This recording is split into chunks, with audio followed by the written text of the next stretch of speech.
Welcome to DCE Digital Learning Program. Welcome to Karnataka University, Dharwad. I am Saraswati V. Patil, Assistant Professor of Economics, Government First Grade College, Shiggaon.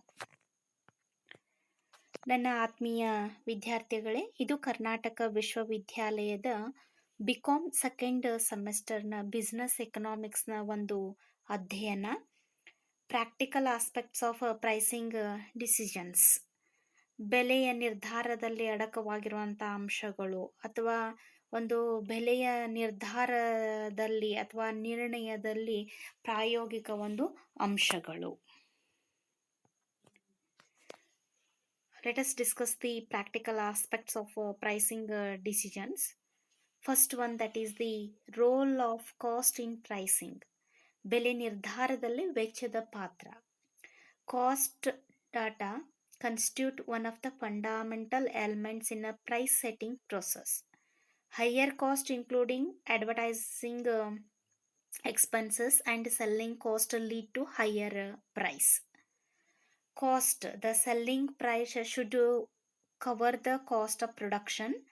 Cost can be calculated in a number of different ways: marginal cost, total absorption cost, life cycle cost, and a relevant cost. A cost plus approach is then used so that a markup is added to the cost to produce a price. No company would ignore a cost plus approach, but as we will see, it will not always give a best answer to pricing decisions. ಸರಕುಗಳ ಬೆಲೆಯನ್ನು ನಿಗದಿ ಮಾಡುವಾಗ ಅವುಗಳ ವೆಚ್ಚವನ್ನು ಗಣನೆಗೆ ತೆಗೆದುಕೊಳ್ಳಬೇಕಾಗುತ್ತದೆ. ಉತ್ಪಾದನಾ ವೆಚ್ಚ, ಕಾರ್ಯಾಲಯ ವೆಚ್ಚ, ಮಾರಾಟದ ವೆಚ್ಚ ಅಂದರೆ ಜಾಹೀರಾತು, ವಿಕ್ರಯ ಕಲೆ ಮೊದಲಾದವುಗಳ ವೆಚ್ಚಗಳು ಅಧಿಕವಾಗಿದ್ದರೆ ಬೆಲೆಯನ್ನು ಏರಿಸಲೇಬೇಕಾಗುತ್ತದೆ. ಬೆಲೆಯನ್ನು ನಿಗದಿ ಮಾಡುವಾಗ ಸಾಮಾನ್ಯವಾಗಿ ಸರಾಸರಿ ವೆಚ್ಚವನ್ನು ಗಣನೆಗೆ ತೆಗೆದುಕೊಳ್ಳಲಾಗುತ್ತದೆ. ವೆಚ್ಚವು ಏರುತ್ತಿದ್ದಾಗ ಬೆಲೆಯನ್ನು ಏರಿಸುವುದು ಯೋಗ್ಯವೆಂದೇ ಹೇಳಲಾಗುತ್ತದೆ. ವೆಚ್ಚಕ್ಕೂ ಬೆಲೆಗೂ ಎಷ್ಟರ ಮಟ್ಟಿಗೆ ಪರಸ್ಪರ ಸಂಬಂಧವಿದೆ ಎಂಬುದನ್ನು ಕಂಡುಹಿಡಿಯುವುದು ಅವಶ್ಯ. ಏಕೆಂದರೆ ಬೆಲೆಯನ್ನು ನಿಗದಿ ಮಾಡುವಾಗ ಕೇವಲ ವೆಚ್ಚವನ್ನಲ್ಲದೆ ಬೇಡಿಕೆಯ ಸ್ವರೂಪ, ಪೈಪೋಟಿಯ ಸ್ವರೂಪ, ವ್ಯಾಪ್ತಿ, ಗ್ರಾಹಕರ ದರ್ಜೆ ಅಥವಾ ಅಂತಸ್ತು, ಸರಕಿನ ಸ್ವರೂಪ, ಮಾರುಕಟ್ಟೆಯ ಪರಿಸ್ಥಿತಿ, ಪ್ರತಿಸ್ಪರ್ಧಿಗಳು ನೀಡಬಹುದಾದ ಪೈಪೋಟಿ ಇವೆಲ್ಲ ಅಂಶಗಳನ್ನು ಗಣನೆಗೆ ತೆಗೆದುಕೊಳ್ಳುವುದು ಅವಶ್ಯವಿದೆ. ಆದ್ದರಿಂದ ವೆಚ್ಚವು ಏರಿದ್ದರಿಂದ ಬೆಲೆಯನ್ನು ಏರಿಸಬೇಕಾಗುತ್ತದೆ ಎಂಬುದು ನ್ಯಾಯ ಸಮ್ಮತವಾಗುತ್ತದೆ. ಮುಖ್ಯವಾಗಿ ಅದು ವಸ್ತುವಿಗಿರುವ ಬೇಡಿಕೆಯ ಸ್ಥಿತಿಸ್ಥಾಪಕತ್ವದ ಗುಣವನ್ನು ಹೊಂದಿದ್ರೆ ಬೆಲೆಯನ್ನು ಏರಿಸುವುದು ಅಪಾಯಕರ. ಅಥವಾ ಬೇಡಿಕೆ ಸ್ಥಿತಿಸ್ಥಾಪಕತ್ವ ರಹಿತವಾಗಿದ್ರೆ ಅಂದರೆ ಬೇಡಿಕೆನೇ ಇಲ್ಲ ಅಂತಂತಂದ್ರೆ ವೆಚ್ಚ ಏರದಿದ್ರೂ ಸಂಸ್ಥೆಯು ಸುಲಭವಾಗಿ ಬೆಲೆಯನ್ನು ಏರಿಸಬಹುದಾಗಿದೆ. ಬೆಲೆಯನ್ನು ನಿಗದಿ ಮಾಡುವಾಗ ಕೇವಲ ವೆಚ್ಚವನ್ನು ಮಾತ್ರ ಪರಿಗಣಿಸಬೇಕೆಂಬುದು ಸರಿಯಲ್ಲ. ಬೆಲೆಯನ್ನು ನಿರ್ಧರಿಸುವಾಗ ವಸ್ತುಗಳ ವೆಚ್ಚವನ್ನು ಮಾತ್ರಗೆ ಗಣನೆಗೆ ತೆಗೆದುಕೊಳ್ಳುವ ಹಾಗಿದ್ರೆ ಸಂಸ್ಥೆಗಳು ನಷ್ಟವನ್ನೇ ಅನುಭವಿಸುತ್ತಿದ್ದಿಲ್ಲ. ಆದರೆ ವಾಸ್ತವ ಪ್ರಪಂಚದಲ್ಲಿ ಅನೇಕ ಸಂಸ್ಥೆಗಳು ತಾವು ನಷ್ಟವನ್ನು ಅನುಭವಿಸುತ್ತಿರುವುದಾಗಿ ವರದಿ ಮಾಡುತ್ತಿರುವ ಸರ್ವ ವಿದಿತ. ಇದರ ಅರ್ಥ ಏನಂತಂದ್ರೆ ಬೆಲೆ ನಿರ್ಧಾರದಲ್ಲಿ ಕೇವಲ ವೆಚ್ಚವನ್ನು ಮಾತ್ರ ಪರಿಗಣಿಸುವುದು ಯೋಗ್ಯವಲ್ಲ. ವೆಚ್ಚ ಅಷ್ಟೇ ಅಲ್ಲದೆ ಇದರ ಅಂಶಗಳನ್ನು ಗಣನೆಗೆ ತೆಗೆದುಕೊಳ್ಳುವುದು ಅವಶ್ಯಕ ಎಂದು ಇದು ತಿಳಿಸುತ್ತದೆ. Second one, role of demand in pricing. ಬೆಲೆ ನಿರ್ಧಾರದಲ್ಲಿ ಬೇಡಿಕೆಯ ಪಾತ್ರ. ಬೇಡಿಕೆಯ ಸ್ಥಿತಿಸ್ಥಾಪಕತ್ವ ಅಥವಾ ಬೆಲೆ ಧೋರಣೆ. Demand place very important role in the pricing decision of the firm. The pricing policy of the firm depends upon elasticity of demand. ಬೆಲೆಯ ಒಂದು ನಿರ್ಧಾರದಲ್ಲಿ ಬೇಡಿಕೆಯ ಪಾತ್ರ ಬಹಳಷ್ಟು ಪ್ರಮುಖವಾದುದು. ಯಾಕೆಂದರೆ ಆ ಒಂದು ಬೆಲೆಯ ನಿರ್ಧಾರದ ನೀತಿಯು ಅಥವಾ ಬೆಲೆಯ ಧೋರಣೆಯು ಮುಖ್ಯವಾಗಿ ಆ ಉದ್ದಿಮೆ ಸಂಸ್ಥೆಯ ಬೇಡಿಕೆಯ ಸ್ಥಿತಿಸ್ಥಾಪಕತ್ವವನ್ನು ಅವಲಂಬಿಸಿರುತ್ತದೆ. If the demand in inelastic, the firm need not to reduce its price. If the demand is elastic, then the firm should better reduce its price in order to boost the sales and maximize its profit. If the demand is less elastic, then the firm should not set a very high price for its product. Customers, what are they prepared to pay for the product? In efficient, this relates to price elasticity of a demand for the product and its demand function. If the costs are too high, no one will buy products or not in a high enough values. ಸಂಸ್ಥೆಯ ಬೆಲೆಯು ಧೋರಣೆಯು ಮುಖ್ಯವಾಗಿ ಅದು ಸರಕುಗಳಿರುವ ಬೇಡಿಕೆಯ ಸ್ಥಿತಿಸ್ಥಾಪಕತ್ವದ ಸ್ವರೂಪವನ್ನು ಅವಲಂಬಿಸಿರುತ್ತದೆ.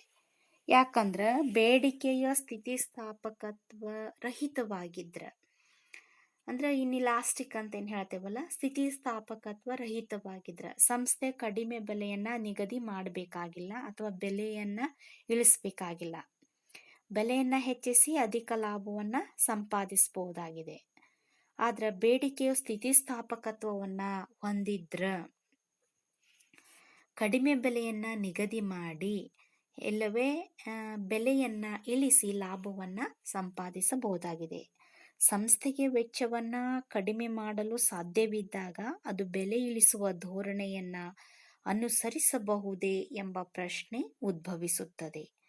ಆಗಲೂ ಸಹ ತನ್ನ ಸರಕುಗಳಿಗಿರುವ ಬೇಡಿಕೆಯ ಸ್ಥಿತಿಸ್ಥಾಪಕತ್ವದ ಸ್ವರೂಪವನ್ನ ಗಣನೆಗೆ ತೆಗೆದುಕೊಳ್ಳಬೇಕಾಗುತ್ತದೆ. ಬೇಡಿಕೆಯ ಸ್ಥಿತಿಸ್ಥಾಪಕತ್ವ ರಹಿತವಾಗಿದ್ರೆ ಸಂಸ್ಥೆಯು ಬೆಲೆಯನ್ನ ಇಳಿಸಬೇಕಾಗಿಲ್ಲ. ಹಾಗೇನಾದ್ರೂ ಮಾಡಿದ್ರೆ ಅದರ ಲಾಭದ ಪ್ರಮಾಣ ಏನಾಗ್ತತಿ, ಕಡಿಮೆ ಆಗುತ್ತದೆ.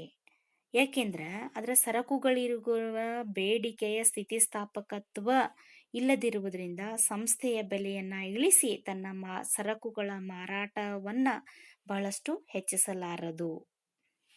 ಹೀಗೆ ಒಂದು ವೇಳೆ ಅದು ಮೊದಲಿನ ಬೆಲೆಯನ್ನ ಮುಂದುವರಿಸಿದ್ರೆ ವೆಚ್ಚದಲ್ಲಿನ ಇಳಿಕೆಯಿಂದ ಸಂಸ್ಥೆಗೆ ಹೆಚ್ಚು ಲಾಭ ಸಂಪಾದಿಸಲು ಸಾಧ್ಯವಾಗುತ್ತದೆ. And third one, role of consumer psychology in pricing. ಬೆಲೆ ನಿರ್ಧಾರದಲ್ಲಿ ಬಳಕೆದಾರರ ಮನೋಭಾವನೆ. ಬೆಲೆ ಬದಲಾವಣೆಗೆ ಬೇರೆ ಬೇರೆ ಬಳಕೆದಾರರು ಬೇರೆ ಬೇರೆಯಾಗಿಯೇ ಪ್ರತಿಕ್ರಿಯೆ ತೋರಿಸುತ್ತಾರೆ. ನಿರ್ದಿಷ್ಟ ಸನ್ನಿವೇಶದಲ್ಲಿ ಒಬ್ಬ ವರ್ತನೆಯ ಇನ್ನೊಬ್ಬ ವರ್ತನೆಗಿಂತ ಭಿನ್ನವಾಗಿರುತ್ತದೆ. ಅದು ಬೇಡಿಕೆ ನಿಯಮದಂತೆ ಮಾರುಕಟ್ಟೆಯಲ್ಲಿ ಗ್ರಾಹಕರು ಸಾಮಾನ್ಯವಾಗಿ ಒಂದೇ ರೀತಿಯಾಗಿ ಪ್ರತಿಕ್ರಿಯೆ ತೋರಿಸುತ್ತಾರೆ ಎಂಬ ಊಹೆಯಂತೆ ಇರಲಾರದು. ನೈಜವಾಗಿ ಹೇಳ್ಬೇಕಂದ್ರ ಬೆಲೆಯನ್ನ ನಿರ್ಧರಿಸುವಾಗ ಕೇವಲ ಬೇಡಿಕೆಯ ಸ್ಥಿತಿಸ್ಥಾಪಕತ್ವವನ್ನಷ್ಟೇ ಗಣನೆಗೆ ತೆಗೆದುಕೊಳ್ಳದೆ ಬಳಕೆದಾರರ ತೀಕ್ಷ್ಣ ವಿವೇಚನೆಯನ್ನ ಗಣನೆಗೆ ತೆಗೆದುಕೊಳ್ಳುವುದು ಅವಶ್ಯಕವಿದೆ. ಅಷ್ಟೇ ಅಲ್ಲದ ಸಂಶೋಧನೆ ಪ್ರಯೋಗಗಳ ಮೂಲಕ ಬಳಕೆದಾರರ ವರ್ತನೆಯ ಬಗೆಗೆ ಇವೆಲ್ಲ ಅಂಶಗಳನ್ನ ಒಳಗೊಳ್ಳಬೇಕಾಗುತ್ತದೆ ಅಥವಾ ನಿರ್ಧರಿಸಬೇಕಾಗುತ್ತದೆ. Sensitivity to consumer changes differ from consumers to consumer because the psychology of all consumers to price changes is not the same. Therefore, the firm has to base its pricing decisions more on the incentive rationale of consumers than on the elasticity of the demand. Consumers always react quickly to quantitative changes in a price rather than to qualitative changes in the product. And next one, that is the consumer generally think that price is an important and reasonable indicator of the quality of the product. Too high price or low price generally serve as a barrier to demand. High reputed firms generally sell their products at the higher prices because of their goodwill, financial strength, and long-standing status, heavy advertisement, etc. Competitors, are there any? What is the strength of the competition? What are they charging. If the competitors are selling very similar products, then the companies have a little flexibility in their pricing. All have to fall in line with the current market price. If the company is monopoly supplier, it has much more freedom to choose its selling price. Note that monopolists are not guaranteed to make profit. They might be trying to sell product no one wants. ಬಳಕೆದಾರ ದೃಷ್ಟಿಯಿಂದ ಬೆಲೆಗಳಲ್ಲಿನ ಬದಲಾವಣೆಯು ಪರಿಮಾಣಾತ್ಮಕವಾಗಿದ್ದು ಅವುಗಳು ಸ್ಪಷ್ಟವಾಗಿರುತ್ತದೆ. ಯಾಕಂದರೆ ಗುಣಮಟ್ಟ, ಬಳಕೆದಾರರ ಭಾವನೆ, ಸೇವೆಯ ಸ್ವರೂಪ ಇವೆಲ್ಲವುಗಳು ಗುಣಾತ್ಮಕವಾಗಿದ್ದು ಅಸ್ಪಷ್ಟವಾಗಿರುತ್ತವೆ. ಬೆಲೆಯು ಅತಿ ಕಡಿಮೆ ಇದ್ದರೆ ಅಥವಾ ಅತಿ ಹೆಚ್ಚು ಇದ್ದರೆ ಅದು ಬೇಡಿಕೆಗೆ ಮಿತಿಯನ್ನು ಹಾಕುತ್ತದೆ. ವಸ್ತುವಿನ ಬೆಲೆಯು ಅದರ ಗುಣಮಟ್ಟವನ್ನು ಸೂಚಿಸುತ್ತದೆ ಎಂಬುದು ಬಳಕೆದಾರರ ಸರ್ವಸಾಮಾನ್ಯವಾದಂಥ ಭಾವನೆಯಾಗಿರುತ್ತದೆ. ವಸ್ತುವಿನ ಬೆಲೆ ಅಧಿಕವಾಗಿದ್ದರೆ ಅದರ ಗುಣಮಟ್ಟ ಅಧಿಕವಾಗಿದೆ ಎಂದು, ವಸ್ತುವಿನ ಬೆಲೆ ಕಡಿಮೆ ಇದ್ದರೆ ಅದರ ಗುಣಮಟ್ಟ ಕಡಿಮೆ ಇದೆ ಎಂದು ಬಳಕೆದಾರನ ಸಾಮಾನ್ಯವಾದಂಥ ಒಂದು ತಿಳುವಳಿಕೆಯಾಗಿದೆ. ಗ್ರಾಹಕರ ಇಂಥ ಮನೋಭಾವನೆಯು ಸರ್ವಸಾಮಾನ್ಯವಾಗಿ ಬಳಕೆದಾರರ ಬಾಳಿಕೆಯ ವಸ್ತುಗಳಲ್ಲಿ ಕಂಡುಬರುತ್ತದೆ. ಆದುದರಿಂದಲೇ ಉತ್ಪಾದಕರು ತಮ್ಮ ಉತ್ಪನ್ನಗಳನ್ನು ಬೇರೆ ಬೇರೆ ಬ್ರ್ಯಾಂಡುಗಳು ಅಥವಾ ವ್ಯಾಪಾರಿ ಚಿಹ್ನೆಗಳ ಮೂಲಕ, ಪ್ಯಾಕೇಜುಗಳ ಮೂಲಕ ಸರಕುಗಳ ಉನ್ನತ ಮಟ್ಟವಾಗಿರುತ್ತವೆ ಮನೋಭಾವನೆಯನ್ನು ಗ್ರಾಹಕರಲ್ಲಿ ಮೂಡಿಸುತ್ತಾರೆ. ಹೆಚ್ಚಿನ ಬೆಲೆಯ ಸರಕುಗಳ ಪ್ರತಿಷ್ಠತೆಯನ್ನು ಹೆಚ್ಚಿಸಿ ಅವು ಹೆಚ್ಚೆಚ್ಚು ಆಕರ್ಷಕವಾಗುವಂತೆ ಮಾಡುತ್ತಾರೆ. ಹೆಚ್ಚಿನ ಬೆಲೆಯು ಗ್ರಾಹಕರಲ್ಲಿ ತಾವು ಉತ್ತಮ ಗುಣಮಟ್ಟದ ಸರಕುಗಳನ್ನು ಕೊಂಡುಕೊಳ್ಳುತ್ತಿದ್ದೇವೆ ಎಂಬ ವಿಶ್ವಾಸವನ್ನು ಸಹ ಅದು ಮೂಡಿಸುತ್ತದೆ.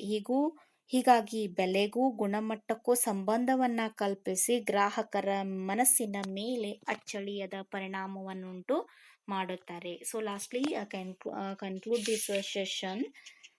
The price quality relationship is very relevant to the pricing of a new product. Price reduction would help to the increase its sales depends upon the reaction of the consumers. Many times price increases become quite necessary when a cost or pricing. ಅಂದರೆ ಬಳಕೆದಾರನ ವರಮಾನ ಅಧಿಕವಾದಂತೆ ಅವನು ಸಾಮಾನ್ಯವಾಗಿ ಹೆಚ್ಚು ಗುಣಮಟ್ಟದ ಸರಕುಗಳನ್ನು ಬಳಸಲು ಪ್ರಾರಂಭಿಸ್ತಾನೆ. ಮತ್ತು ವರಮಾನ ಅಧಿಕವಾದಂತೆ ಉತ್ತಮ ಗುಣಮಟ್ಟದ ಸರಕುಗಳಿಗೆ ಇರುವಂತಹ ಬೇಡಿಕೆಯೂ ಸಹ ಹೆಚ್ಚಾಗುತ್ತಾ ಹೋಗುತ್ತದೆ. ಕೆಲವು ಸಂಸ್ಥೆಗಳು ಭಾರೀ ಪ್ರಚಾರ ಅಥವಾ ಜಾಹೀರಾತಿನ ಮೂಲಕ ತಾವು ಮಾಡಿದ ಭಾರೀ ಪ್ರಮಾಣದ ವೆಚ್ಚವನ್ನು ತಮ್ಮ ಸರಕುಗಳ ಬೆಲೆಯನ್ನೇರಿಸುವುದರ ಮೂಲಕ ಸರಿದೂಗಿಸುತ್ತವೆ. ಒಟ್ಟಿನಲ್ಲಿ ಹೇಳಬೇಕಂತಂದ್ರೆ ಬೆಲೆಗೂ ಗುಣಮಟ್ಟಕ್ಕೂ ಸಂಬಂಧವಿದೆ ಎಂದು ಹೇಳ್ಬೋದು. ಬಳಕೆದಾರನಲ್ಲಿ ಗುಣಮಟ್ಟದ ಬಗ್ಗೆ ವಿಶ್ವಾಸ ಮೂಡಿಸಲು ಸಾಧ್ಯವಿದ್ದಾಗ ಮತ್ತು ಅವರ ಮನೋಭಾವನೆಯನ್ನ ತಮಗೆ ಅನುಕೂಲವಾಗುವಂತೆ ಮಾಡಲು ಸಾಧ್ಯವಿದ್ದಾಗ ಬೆಲೆ ಹೆಚ್ಚಳದಿಂದ ಹೆಚ್ಚು ಮಾರಾಟ ಮಾಡಲು ಸಾಧ್ಯವಾಗುತ್ತದೆ. ಸಾಮಾನ್ಯವಾಗಿ ಈಗ ಹೊಸ ಸರಕುಗಳು ಮಾರುಕಟ್ಟೆಗೆ ಬಿಡುಗಡೆಯಾದಾಗ ಬೆಳೆಗಳ ಗುಣಮಟ್ಟಗಳ ಸಂಬಂಧವು ಹೆಚ್ಚು ವಾಸ್ತವಿಕವಾಗಿ ಕಂಡುಬರುತ್ತದೆ. Thank you students.